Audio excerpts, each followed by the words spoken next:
I'm Kellyanne Conway. 100 years ago, courageous warriors helped women secure the right to vote. This has been a century worth celebrating, but also a reminder that our democracy is young and fragile. A woman in a leadership role can still seem novel. Not so for President Trump. For decades, he has elevated women to senior positions in business and in government. He confides in and consults us, respects our opinions, and insists that we are on equal footing with the men. President Trump helped me shatter a barrier in the world of politics by empowering me to manage his campaign to its successful conclusion. With the help of millions of Americans, our team defied the critics, the naysayers, the conventional wisdom, and we won. For many of us, women's empowerment is not a slogan. It comes not from strangers on social media or sanitized language in a corporate handbook. It comes from the everyday heroes who nurture us, who shape us, and who believe in us. I was raised in a household of all women. They were self-reliant and resilient. Their lives were not easy, but they never complained.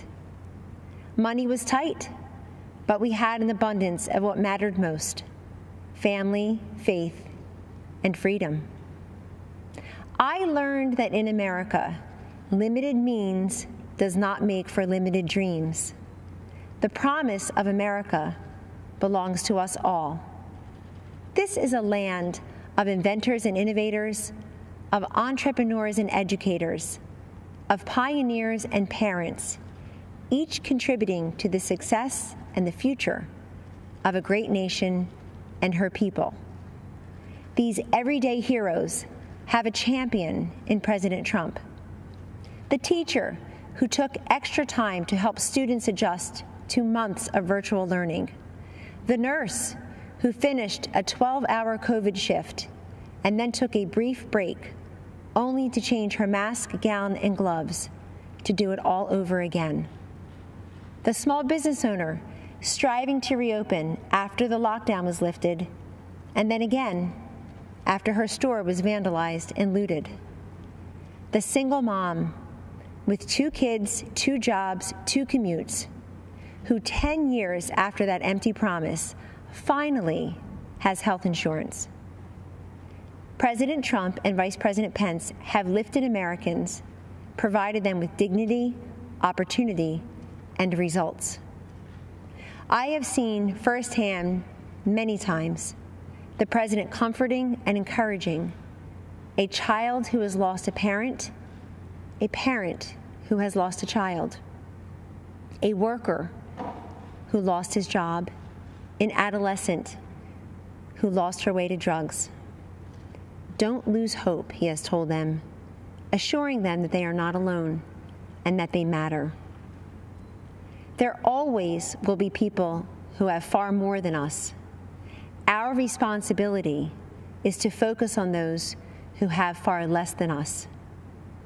President Trump has done precisely that in taking unprecedented action to combat this nation's drug crisis. He told me, "This is so important, Kellyanne. So many lives have been ruined by addiction and will never even know it because people are ashamed to reach out for help, and they're not even sure who to turn to in their toughest hour." Rather than look the other way, President Trump stared directly at this drug crisis next door, and through landmark bipartisan legislation has helped secure historic investments in surveillance, interdiction, education, prevention, treatment, and recovery. We have a long way to go, but the political inertia that costs lives and the silence and the stigma that prevents people in need from coming forward is melting away. This is the man I know and the president we need for 4 more years. He picks the toughest fights and tackles the most complex problems. He has stood by me, and he will stand up for you. In honor of the women who empowered me and for the future of the children we all cherish, thank you, and God bless you always.